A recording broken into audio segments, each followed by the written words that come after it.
Bem-vindos ao Inside Out, o cinema de frente. Hoje, entrevisto ele, José Augusto de Blasis, mais de 30 anos de experiência no mercado de cinema e publicidade, também professor e foi o fundador do curso de cinema da Universidade Metodista de São Paulo. Zé, bem-vindo. Obrigado, prazer estar aqui com vocês. Prazer é nosso. Eu vou abrir aqui perguntando para você como que o cinema entrou na sua vida ou como você entrou na vida do cinema. Acho que tem 3 entradas aí, né? A primeira entrada, pequeno, né? Vendo televisão, sempre tive um interesse excepcional por filmes, virava as madrugadas vendo filmes em PB, televisão PB. Eu vejo televisão desde 1959, quer dizer, então é muito tempo vendo televisão. E toda a filmografia clássica, digamos assim, eu tive contato com ela via televisão. Então isso foi um período da vida, né? Que você vai tendo contato com obras, vai mais ou menos elaborando o que acontece atrás da tela, tanto com o cinema quanto com a própria televisão. O meu primeiro contato efetivo com o cinema foi nos anos 70 com o Super 8. Nos anos 70 houve um movimento muito forte de Super 8 no Brasil, principalmente em São Paulo. Você tinha vários festivais, você tinha uma associação de realizadores, você tinha um programa na TV Cultura de São Paulo chamado Ação Super 8, era o Abrão Berman, que era o cara que comandava e apresentava esse programa, então fazia girar esse mercado em São Paulo. Eu participei desse programa, eu concorri com filmes nesse programa.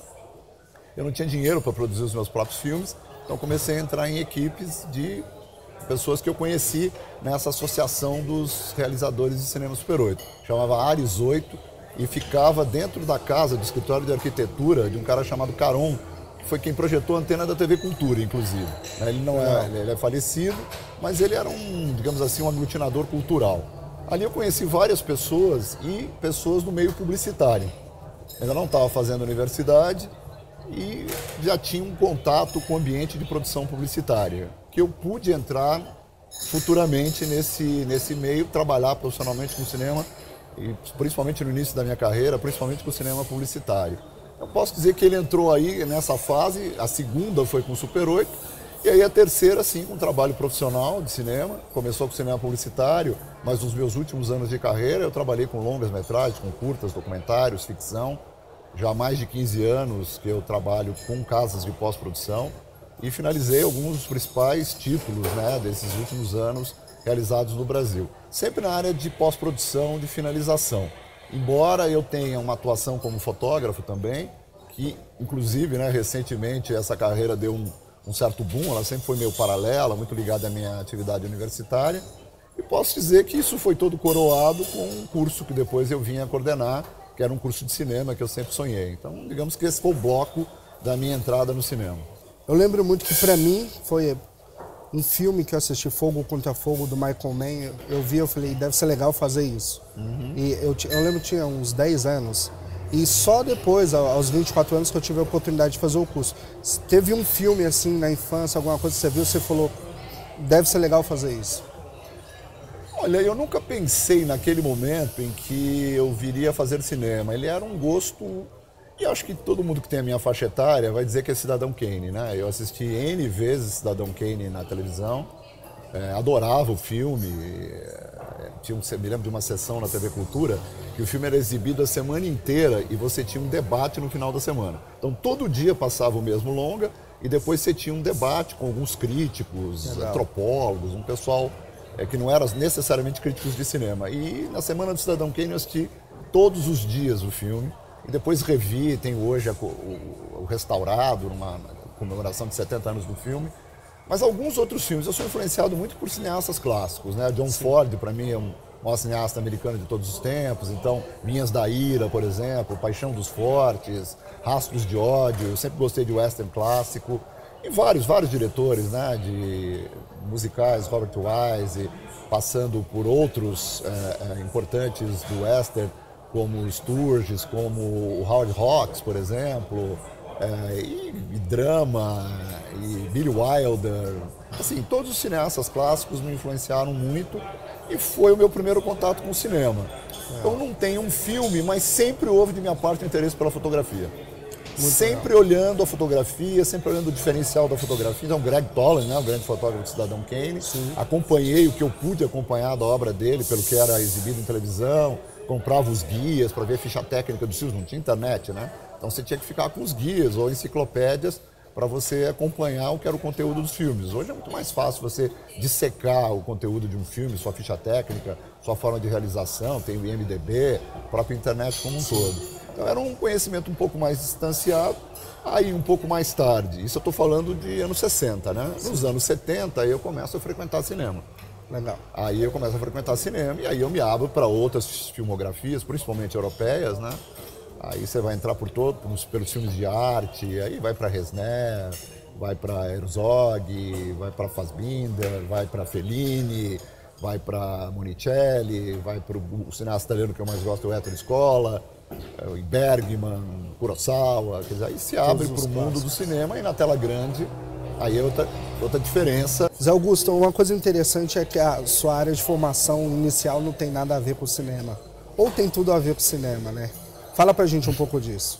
Então, na minha opinião, tem. Toda vez que me perguntam sobre a formação, eu milito dando aula só em curso de comunicação. E a minha formação não é em comunicação. Eu sou formado em História.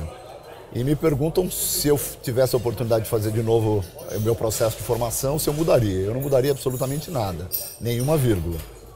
Até uma vez, de uma forma... Assim, eu falei muito de sopetão, né? Não pensei muito na resposta. Um colega no corredor me perguntou... se ele podia me fazer uma pergunta, eu falei, claro, pode. Por que você é um professor de comunicação tão qualificado? Aí eu disse para ele de bate-pronto, talvez porque eu não seja formado em comunicação. Né? Foi uma resposta antipática, na verdade, né? Eu não pensei nela, mas ela é muito verdadeira para mim, na verdade.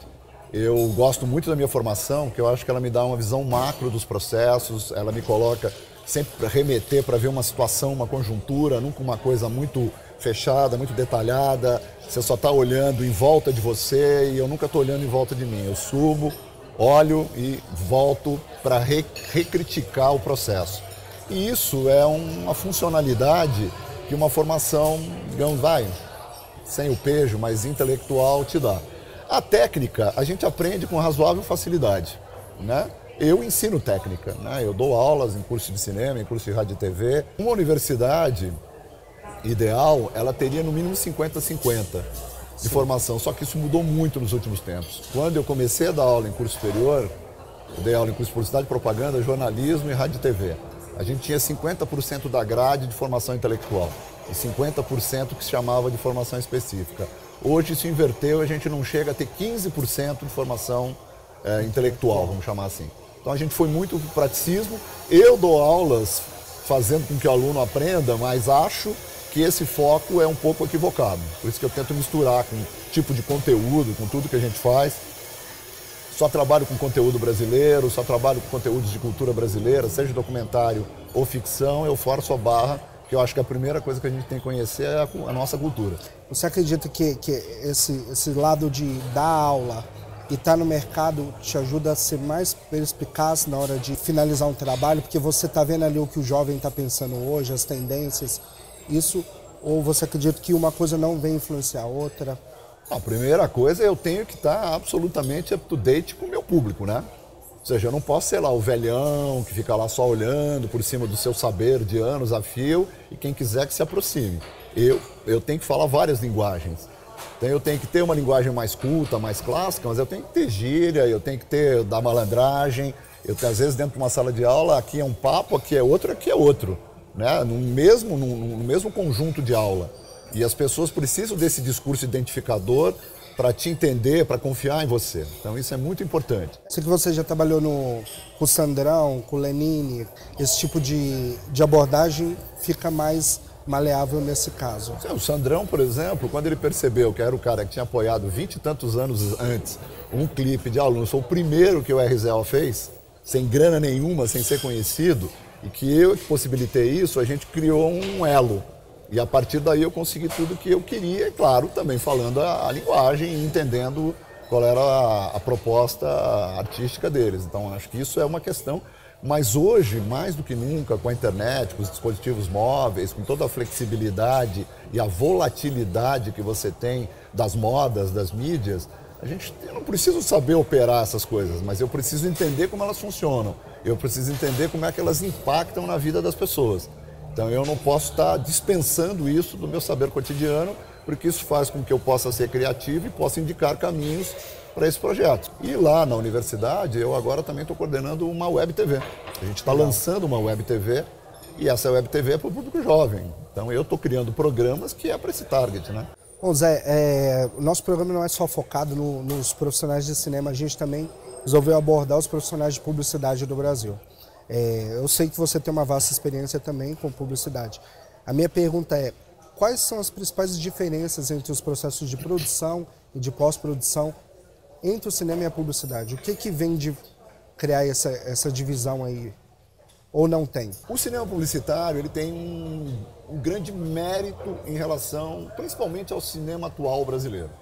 Foi nesse mercado de cinema publicitário, que aliás é uma coisa muito pouco pesquisada no Brasil, que surgiu toda a infraestrutura técnica e uma boa parte da mão de obra que hoje milita no grande cinema brasileiro, que a gente chama de cinema pós-retomada.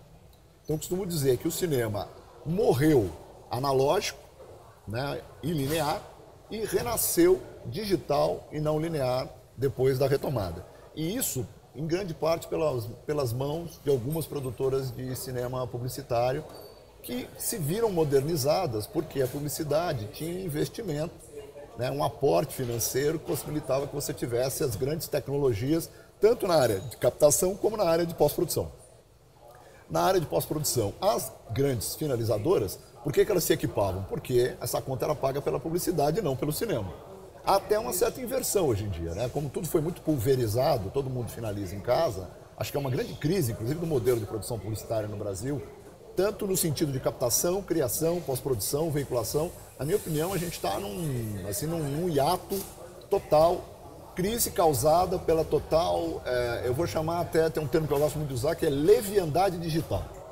Né? Então tudo fica extremamente leviano, qualquer um faz qualquer coisa em qualquer lugar. E isso raramente na somatória, porque bons produtos em tecnologia, em criação e realização, eles se dão porque você cuida de cada elemento da somatória. Sim. Cada pequeno detalhe que eu cuido me dá um produto na somatória superior. Técnica do funil. Tudo, porque quando você chega, a gente usa as mesmas câmeras, os mesmos processos que Hollywood, grosso modo, não o mesmo dinheiro. Por que a gente nunca tem um produto sequer parecido?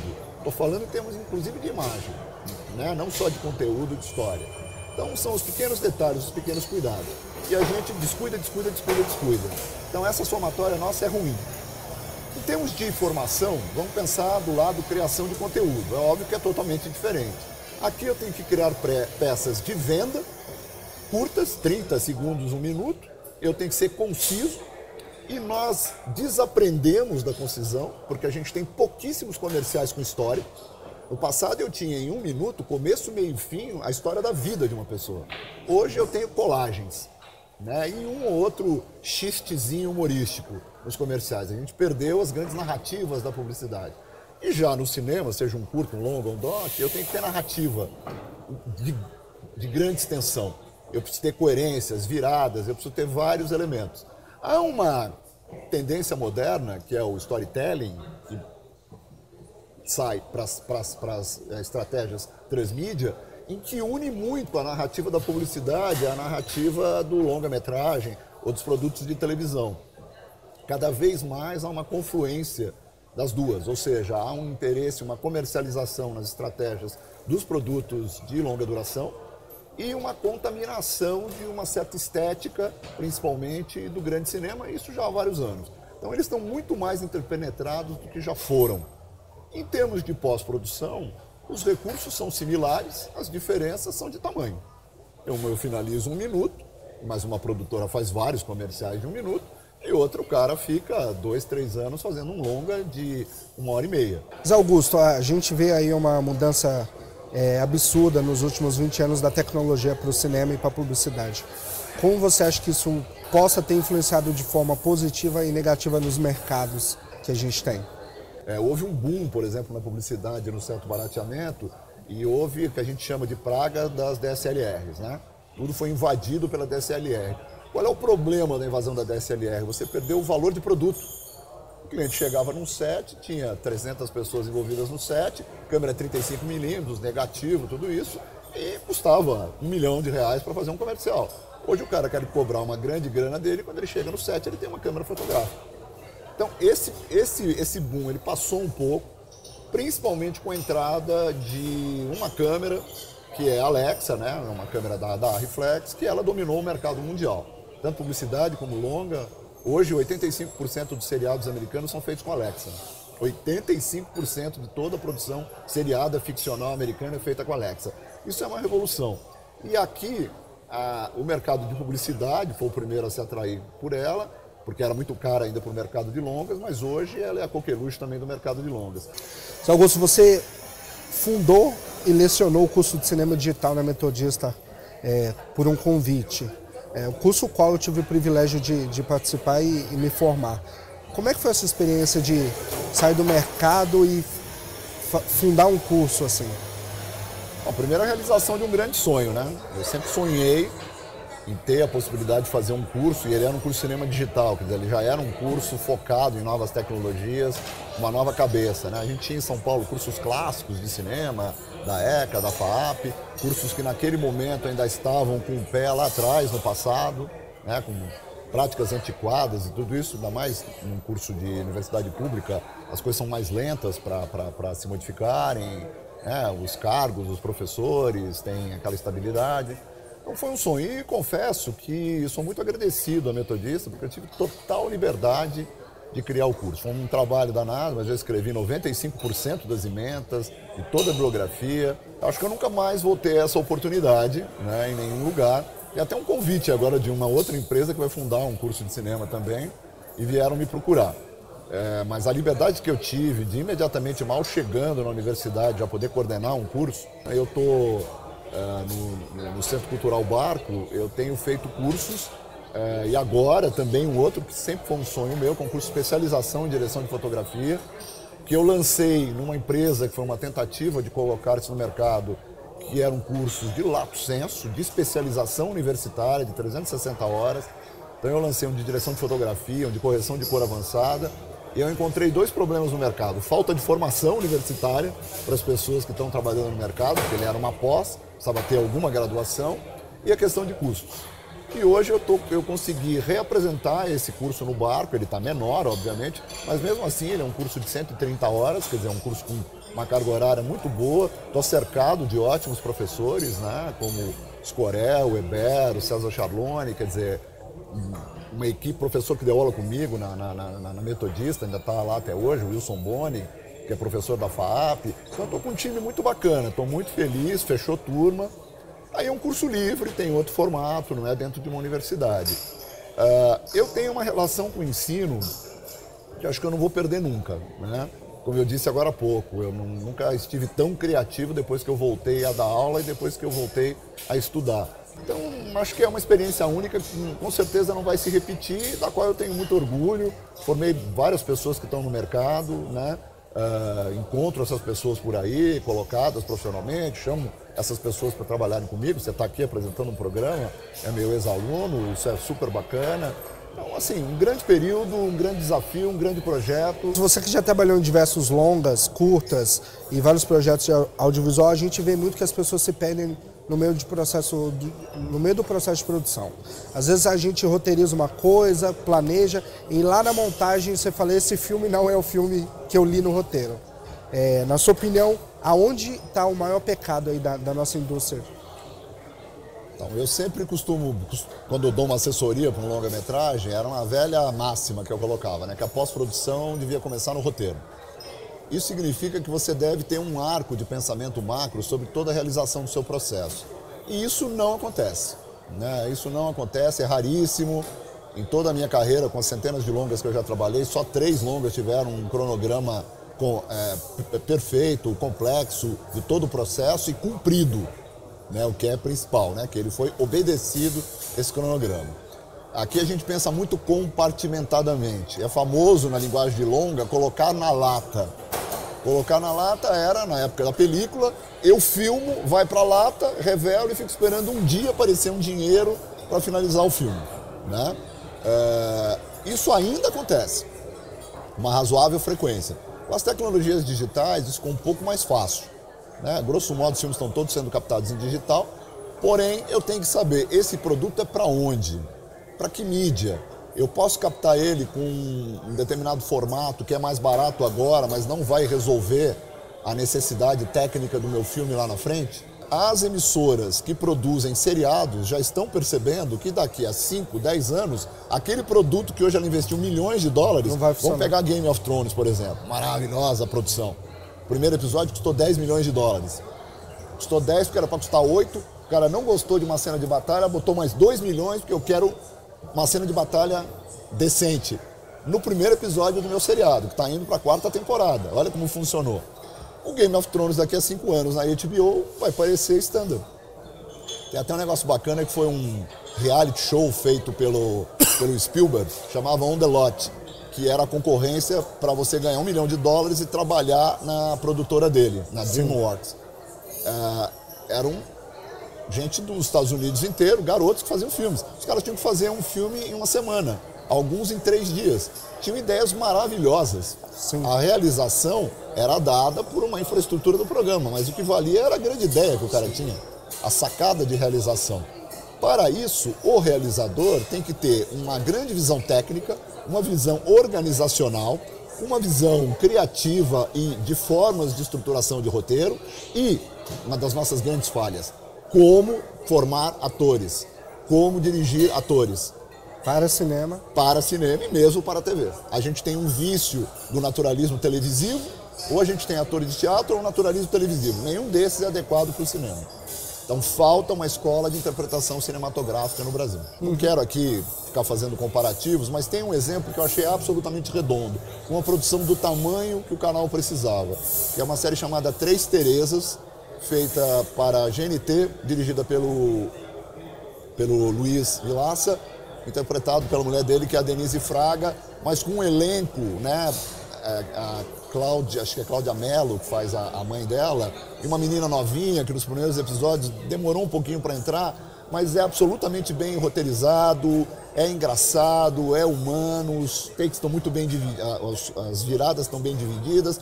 Uma primeira temporada muito boa, com os arcos certos, aprenderam a lição de casa. Funciona. Funciona, excepcional o resultado, na minha opinião. Então dá para fazer, basta se debruçar sobre. Né? Zé Augusto, nossa última pergunta, para finalizar. Todo mundo sempre vem com aquela dúvida assim, eu quero me ingressar nesse universo do cinema, da publicidade, do audiovisual. O que você indica em questão de técnica e também de formação, né? Bom, primeiro eu tenho absoluta convicção de uma coisa, a gente não aprende nada sem leitura, né? Mesmo que nós estejamos falando de audiovisual, a base é a literatura, a base é a leitura. Portanto, leiam. A primeira questão é essa. Literatura em geral e, claro, coisas aproximadas da sua área. Quer ser roteirista? Muita literatura, depois muito roteiro e livros de roteiro. Quer ser fotógrafo? Faz primeiro um curso de fotografia still. Você aprende a fotografia aprendendo a fotografar still, né? Então, um bom curso de fotografia é a primeira coisa. Não pensa que já vai saindo fazendo grandes obras de filmografia sem saber a base técnica, conceitual, principalmente da fotografia. Depois você passa tranquilamente, hoje as fotográficas são todas videográficas, quer dizer, você passa depois para o fluxo em movimento, tem outras teorias, tem outras técnicas, mas a essência da fotografia vai ser a mesma. A partir, minha opinião, do segundo ano, cursos paralelos, de formações específicas, e manter uma linha de leitura paralela sua, porque eu vou dizer uma coisa aqui para vocês, para esta câmera, professor também lê muito pouco, de maneira geral. É raríssimo você ver um professor com um livro debaixo do braço numa universidade, né? Não é o meu caso, mas é importante que o professor se renove, é importante estar up to date, tanto o professor quanto você. Então, assim, todo mundo tem que fazer disso uma prática cotidiana. Essencial, essencial, essencial. Tem que ler pelo menos um jornal por dia. Você tem que estar informado, tem que aprender a ler os articulistas de jornal, tem que aprender a entender a diferença do que fala um jornal no seu editorial e que fala um articulista. Se você tiver diferenças de opinião entre articulistas e editorial, esse é um jornal que tem um pouco de credibilidade, você pode confiar em ler esse jornal. Se tudo for muito coerente, não acredite muito nesse jornal. Idem revistas, principalmente aí revistas mais direcionadas para a sua área de formação. Então também ir acumulando um contato com revistas da sua área de formação. Criatividade, ela não vai ser inventada. As pessoas que já são criativas, você já vai notando isso. Agora, você pode ajudar a desenvolver certas áreas criativas. Para isso, você precisa de determinados inputs. Vários desses que eu citei aqui são inputs criativos. Bom, pessoal, conversei aqui com José Augusto de Blasis. Meu enorme prazer, Zé, muito obrigado. Obrigado. Não deixe de seguir a gente nas redes sociais, se inscreva aqui no nosso canal. Até a próxima entrevista.